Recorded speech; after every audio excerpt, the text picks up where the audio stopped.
feeling sick? You need a healing? Do you need a healing? If you need some advice to live a better life, call Kelly Kincaid. Kelly Kincaid. Call Kelly Kincaid. Kelly Kincaid. Call Kelly Kincaid. Kelly Kincaid. If you're young or you're old, she got what you need for your mind, body, and soul. Yo, call Kelly Kincaid. Kelly Kincaid. Call Kelly Kincaid. Kelly Kincaid. It's First Aid with Kelly Kincaid on Sway in the Morning. It's like this. We cannot ignore the impact of stress on our society and what it's doing to people in very, very tragic ways. In the United States, life expectancy is dropping faster than any other developed demographic in the world. We're drinking more, we have a massive obesity epidemic, and uncontrollable chronic stress. Liver cirrhosis, drug overdose, and suicide. They are called deaths of despair. People have this ideology that competition is good for you, but that's a trick.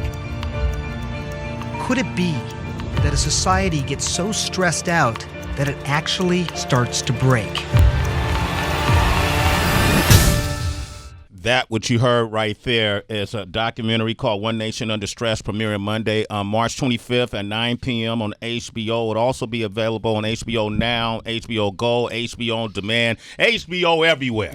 All right, and the voice you heard is the Emmy Award-winning chief medical correspondent. He's also a neurosurgeon and medical reporter. He's someone I watch religiously, weekly, and it's amazing to have him here in the studio with us right now. And he looks better in person than he does on TV. Yes. The one and only Dr. Sanjay Gupta is here. Yes, wow, thank you. Hey. Sway, from you, that means a lot. I really appreciate it. I've been watching you my whole life, I feel like. Damn it, really? So well, we're like brothers. Yeah, exactly. I did not know this when I was watching you, man. Congratulations on all your success. Thank you. I appreciate that. Thank you. And I love your perspective on things. It's like right now I feel like we're in our occupation in terms of being correspondents and reporters. We're in the wild, wild west. But I think it's more important than ever. Yeah. I mean, there's who do you trust anymore out there when you're trying to get information on anything? Uh-huh. Who are the honest brokers that are left in our society that aren't somehow benefiting in some way that you don't fully understand? Uh-huh. I think what you do, what reporters do, is more important than ever. Okay, well, I think what you do is important, and it's funny you say that because you're one of the voices I trust. I'm not pandering to you because you're here, but Kelly Kincaid will tell you that I watch your programming all the time. And even this documentary, One Nation Under Stress, it seems so important. I've never... Oh, by the way, Kelly Kincaid, ladies and gentlemen. Good morning. I was going off with the doctor. No, Dr. Gupta, this is a big deal for us to have you on the show. Thank you. I watch you as well, and you give me a lot of ideas to bring to the citizens each week to talk about stuff. And I thought this documentary that you did was so interesting because all of us deal with stress. Yes. And it's not an age thing at 20, we have teenagers, young adults who are dealing with stress. And what I found interesting from the American Institute of Stress, they said 77% of people who regularly experience physical symptoms caused by stress. And I know that you're a neurosurgeon, but what made you focus on this topic? I think what got us interested was this sort of tragic figure that we saw that the United States was the only country in the world, developed world, where life expectancy is going down. I mean, it's hard to even really fathom that. We spend close to $4 trillion on healthcare, and every other country since World War II has been increasing in life expectancy and decreasing in mortality, except for the United States. The only one? The only one in the developed world, which is it's unbelievable. And what are the causes of death that are sort of causing this? We know opioid overdose, something we talk about a lot. Suicides have gone up 30% over the last 20 years, and liver cirrhosis, typically from alcoholism. So when these researchers said these are the deaths of despair, right? I mean, heart disease and cancer, those things are still obviously causing deaths, but these are self-inflicted deaths of despair. Suicide's the most obvious one, but in a way, they're all sort of part of the same thing, right? People in chronic states of stress who may be self-medicating, maybe trying to ease their existential pain that they have, taking more drugs, drinking more alcohol, and even dying by suicide. So that was really what I think got us interested in this topic. Stress seem to be the underlying force here. How did you find social media factor into this with stress? It's really an important part of it, especially for younger generations. I have 3 kids that are all roughly going to be teenagers soon. So I love them. They're 3 girls. They're wonderful. But it's topic number 1 in all of our families is. And one thing I would say is that, if you look at the stats, 12th graders now are less likely to go out than 8th graders used to go out a generation ago. 12th graders now less likely to go to prom, less likely to drive, less likely to drink. In some ways, they are safer physically than they used to be. But the mental health toll on what is happening to them is really significant because they're sitting at home on their devices, on social media. And oftentimes the thinking is, well, that's socialization. It's good to be social. It's not the type of socialization that helps you against the sort of stress that we're talking about. It may make it worse, in fact. Was it a particular group that you found that were higher in stress? So this was very, very interesting, Kelly. So we said the United States, the only country in the developed world where this is happening. Within the United States, it was the white working class primarily, between the ages of 35 and 54, typically with a high school education or less, where their mortality rates have continued to go up. African Americans have higher mortality rates, but they've been coming down over that same time period. Hispanics actually have lower mortality rates than whites, but they've been continuing to come down. Whites, primarily working class whites, have been going up. And it's so significant that with that particular group, and it's about 30 to 40% of the population, it's so significant that it's brought the life expectancy of the entire country down now. 3 years in a row, our life expectancy has dropped. The last time that happened was 100 years ago, and it was a time when we were in the middle of a world war and a global flu pandemic. That's the last time this happened. So we're spending all this money on healthcare, and there's so many wonderful things about our country and all these things, but the history books will record this time in our history as having been a time when life expectancy dropped, which is it's just tragic, and we needed to understand why that was happening. What are some of the major, because you've been to Italy, you've been to Japan, you've been to Norway, you went to all of these different places, right? And obviously our stress levels are extremely higher than theirs, but what is different here than in these other places? So I think that's a really important point. First of all, this isn't a story that's like a capitalist versus socialism story, right? Because some of the countries you mentioned are capitalist countries. They're very similar to the United States. They have similar lifestyles to the United States. Their economies were affected the same way. They had recessions and all those things similar to here. So what was different, right? In part, I think what we realized was it was more about what protected the citizens in these places. Having really strong social sort of systems in place where governments and communities invest in those social systems ends up being really important. In the United States, it became this sort of rugged individualism. Everyone sort of going it alone, being altruistic, being charitable sometimes was seen as signs of weakness or a way to get behind, not get ahead. In some of these other countries you mentioned, which are some of the healthiest countries in the world, some of the happiest countries in the world, that social infrastructure, real sense of community, seemed to make a difference. And by the way, I'll just tell you really quick, even within the United States, there are pockets of places where, because of strong social systems, they've been able to be protected against some of these things that we're talking about.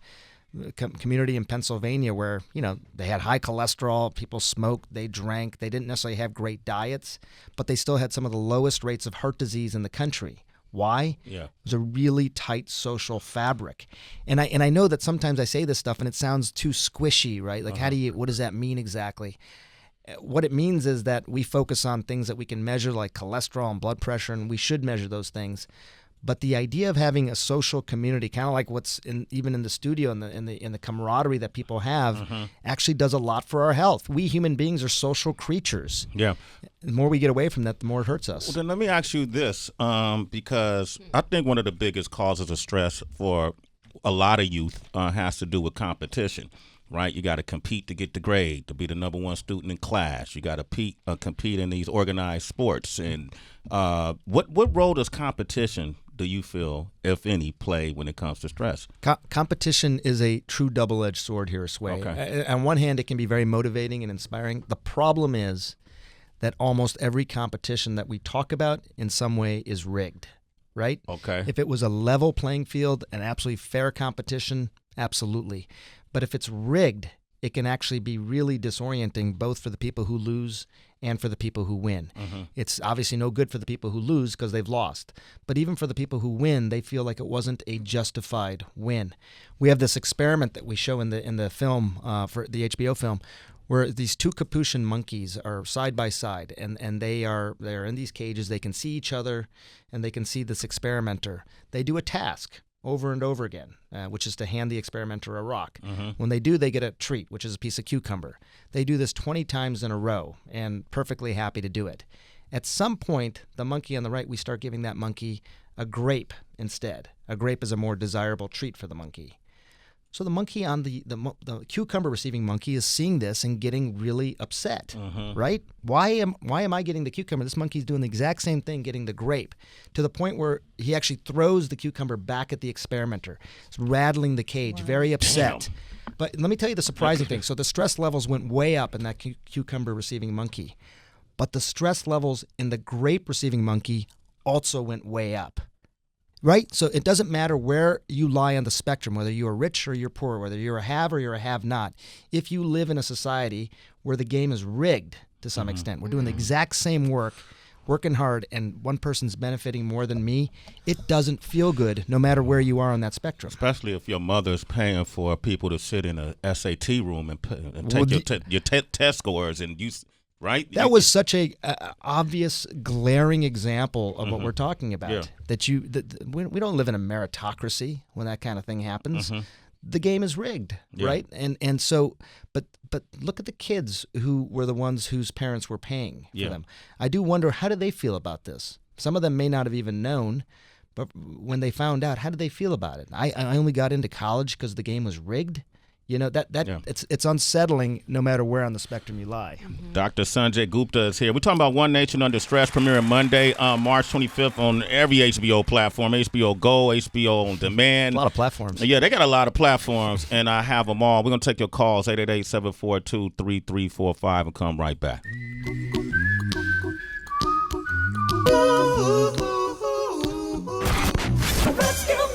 And now, more First Aid with Kelly Kincaid on Shade 45. All right, Chasing Life with Dr. Sanjay Gupta premieres on CNN in April, but right now we're talking about One Nation Under Stress, and it feels like everybody is under stress. I have a 20-year-old child, and young adult. Let me correct myself so I don't get in trouble. And I listen to her talk all the time, and some of the things that she worries about, it stresses me out.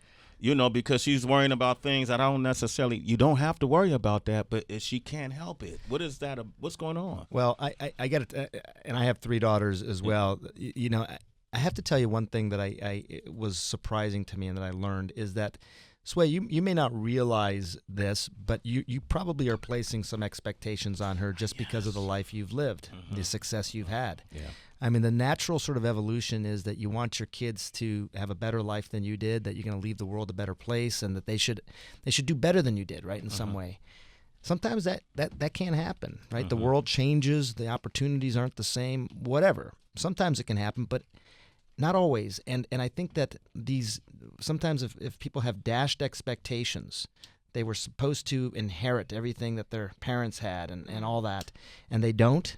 That can be an existential form of stress because it strikes at their very identity. Did I achieve what I was supposed to achieve in this life? And even making this film, I've changed how I speak to my kids and how I speak around my kids, you know, because you want to inspire them, but placing unrealistic or expectations that can be dashed on them cause a different sort of stress. Stress is not the enemy. We all need stress. I mean, you need stress to be able to do your job and to survive and thrive.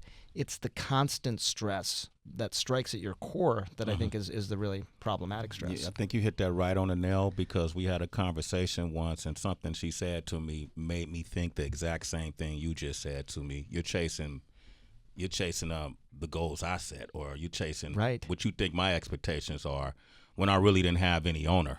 You know, but my accomplishments. Your persona. My persona. Yeah, man. Damn. So what do I do? What do I do? I can tell you, Well, she's killing it now. She surpassed me in every form and fashion, but. I mean, it's one of those things, and I think about. I'm not saying I'm a parenting expert by any means, but I've really watched what I value in my kids. I mean, I want them to be successful, but I make sure that they understand that I value a lot more than their success. I value the kind of person they're becoming. All of that, and I'm sure you do a good job, and people who are listening do a good job of this. But if you're a little bit more mindful of it, and not just make it about some bottom line, some sort of aspiration that they need to meet or achieve. I think it does make a difference, and it's good for them. It's good for me. Yeah. I feel like a much deeper connection with my children when it's not always about the next thing. Yeah. Like, how are you doing in school? What did you get on that test? Yeah. Are you going to apply to college? What kind of college are you applying to? That's what we should be doing as parents, but it's not the only thing we should be doing as parents. Dr. Sanjay Gupta is here. Rakisha is on the line from Memphis. Go ahead, Rakisha. Quick question, quick answer. Good morning. Hey, Keisha. Rakisha, you there? I'm here. Okay, go ahead. What's your question, real quick? I was just trying to figure out some ways to deal with stress mechanism. My fiance lost his job last week. I lost my job this week, and we're just like stressed to the max. And I don't know. I'm just kind of seeking advice on how to handle this situation. He's been the breadwinner, and when he lost his job, I was telling him, babe, don't worry, I got your back. I'm gonna hold it down. Right. And this week I lost my job as well. I'm sorry, Rakisha. And I don't want to minimize obviously what you're going through. One thing I've learned is that when it comes to alleviating your own stress, one of the biggest predictors is when you feel like you have no control anymore, and there's loss of predictability in your life. There's other ways to try and gain some control in your life, to feel empowered in some way. That isn't about meditation or mindfulness or yoga, although those things can work. But if you can find time in your life every day to say, okay, I have control. I've re-exerted some control in my life. I'm not just pandering to something or being dictated to by someone. That tends to make a big difference. One of the things we learned in this film is that your brain changes in response to stress, but it also changes quickly in response to those times when you don't have stress. And that affects your outlook on life and your judgment. So 10 to 15 minutes a day, that is your time, Rakisha, where you just feel like you're in control, can go a long way. And we see what happens in the brain. Rakisha, you're a citizen. It's Sway in the morning. Kevin is in Atlanta. Kevin, you have a quick question? And turn your radio down for me, Kev. Turn your radio down for me. Go ahead. Oh, I'm sorry. 1 second. I have a question. The question that I have is that how do you define stress? You have a quick question. Kev, you got to turn your radio down, Kev. I'm sorry. Turn it off. I'm sorry. How do you define stress when Donald Trump is the head of the country? If Donald Trump's the head and then we're the body, if the head ain't right, then the body is going to fall. And the thing is like the person that just called before is complaining, saying that, not really complaining, but basically saying she's stressed because she lost her job and her husband lost their job. President candidate Andrew Yang is suggesting that he can give every American citizen $1,000 a month. Most people in my generation or most people around me are poor. We're all struggling to become middle class. It's hard to discuss college with your kid when your kid has to worry about getting arrested by the police or killed by the police or getting some kind of racial injustice by some person that's white that feels they're entitled. So what kind of question can we use? Because yoga's not going to pay the bills. Yeah. I can't lose my job and then go do yoga and not stress about rent next month. What role does what we're seeing happening on TV and in the political arena, what role does that play adding to our stress? It makes that stress that we're talking about just incessant, relentless. We can't get away from it. That's the real problem. And look, with this president and this White House, things can change so quickly that no matter where you are in life, the unpredictability of this is just really stressful. Look, I'm in the news business, but if you're watching the news regularly, it's probably stressing you out. Yeah. Because nothing's permanent anymore. Everything changes moment to moment. And let me just say, Kevin, I totally hear you. I mean, me suggesting you go do yoga when you're worried about whether or not your son is going to be able to finish school, I realize is not a very effective management tool. But are there places in your life where you can find some control? It may not be the feel as important as the other things in your life, but what we know is if you find some control that is your thing, your time, where you're actually dictating the situation as opposed to being dictated to, it does change your brain. It makes you make better decisions, better judgment later on. It may not help you get the job now, but those things help. I mean, I don't want to make it sound like this is a panacea, like a solve everything sort of strategy, but it can help your own personal biology, and that's worth considering. You should try it, man, and you're a citizen too. Preach, you got a quick question? Yeah, two callers kind of summed up some past questions, but I was thinking to myself, a lot of times folks at work, you know, it feels like you can't really express how you really feel. You know what I mean? If you're stressed about something, or maybe in extreme case, you're depressed. How can we forge better communication between, like, you know, the employee and then their boss, where they can be honest, or they could take a mental health day and not feel like their job is on the line? I feel like, you know, this is almost an institutional problem, right? Because in the United States, the policies and the sort of culture that's in place doesn't allow very well what you're saying. I mean, you know, just no two ways about it. I mean, you don't feel empowered sometimes as employees to be able to air these grievances with bosses.